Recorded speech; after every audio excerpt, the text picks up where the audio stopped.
Welcome to the Machine Cloud. We've got 10 business track sessions where you can hear from our customers. Their stories will provide insights on how to deliver world-class remote service, gain business insights from machine data, integrate machine data with business processes, and deliver new innovative applications that complement and differentiate your offering. Axeda, the Machine Cloud, our ecosystem of partners, and our customers are making all this possible. And the key point here is that ecosystem partners, ecosystem players are increasingly coming together to ensure that their tools, their platforms, their respective offerings are seamlessly working together, or as seamlessly as possible. We started with Axeda back in 2011, and I think there are three things that I would consider that we did very successfully. So the first thing is the number of assets we've gotten connected. So right now we've got about 32% of our install base connected, and we've achieved nearly a 75% connectivity rate for those engines that we have under service contracts. And using the Axeda platform, I think, was the only way to achieve such a high connectivity rate in a short amount of time.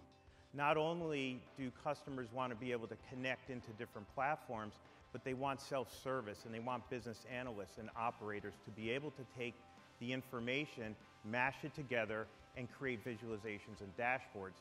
So we connect right into the live systems, pull data directly from Axeda, connect into your ERP, your CRM systems, Salesforce, any type of system you have, and allow you to build iterative style dashboards. And so everybody wants to see the information and they want to see it live as it's happening. Nobody wants to hear or get a report that's a day old if something has gone down. So being able to see the data happening live and to interact with it and to drill down and connect it to the various systems to see the impact that it has on the customers is very key. It could be at the CIO level or it could be down to the operator level. But part of this is about the maintenance too. How do I know when my equipment has been repaired? How do I actually get more predictive analytics into this so that I don't have unscheduled maintenance, which is very costly? How do I go and I look at the trend? So I'm not only looking at the real-time data as it's happening, I'm looking at what are these systems doing over the last 3 hours, 3 weeks, 3 months. Around how do we help corporations and businesses through transformation of their people and their processes. Statistically speaking, most businesses on a global stage are at the very far left of this tail, right? They're just focused on basic devices, corporate liable, individual liable devices. They're starting to make the transformation to what I'll call point solutions, right? So how do I put a field service application on a smartphone to better manage processes?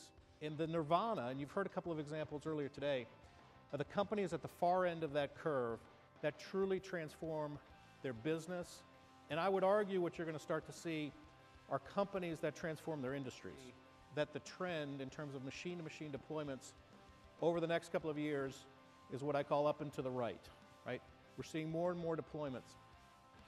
But I want you to think about the power of 1%. How do you shave 1% off of some of these key verticals? Across aviation, gas-powered fleets, healthcare, oil and gas, rail as an industry. If through process improvement and machine-to-machine technology and how we connect those machines to people and therefore the data that comes from it, there's an opportunity over the next 15 years to return 10 to 15 trillion, that's with a T, trillion dollars into the global economy. We're at the tipping point in this whole machine-to-machine environment. And the typical response of a systems integrator is we want to go build things. Well, we think there's a better answer.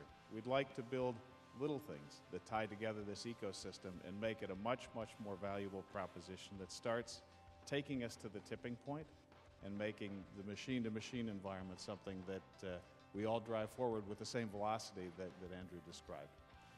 In the old days, it was more around individuals within a corporation testing the concept of whether or not wireless connectivity made sense.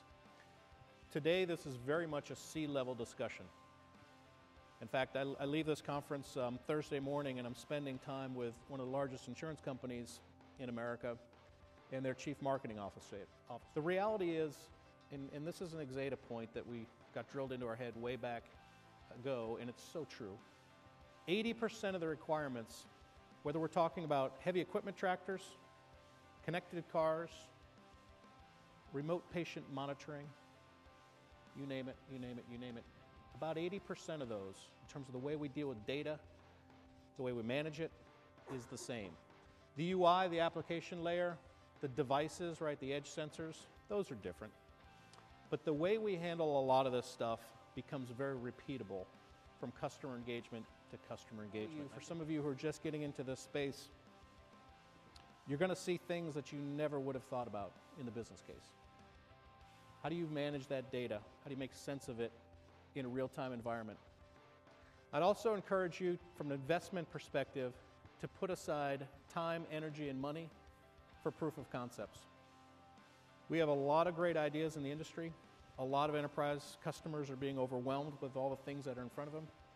But I often think there's no better way to go prove this than to do a proof of concept. What you don't want to do as an enterprise is say, yep, sounds great, but I have no money to actually do it. So think about that in your budgeting process.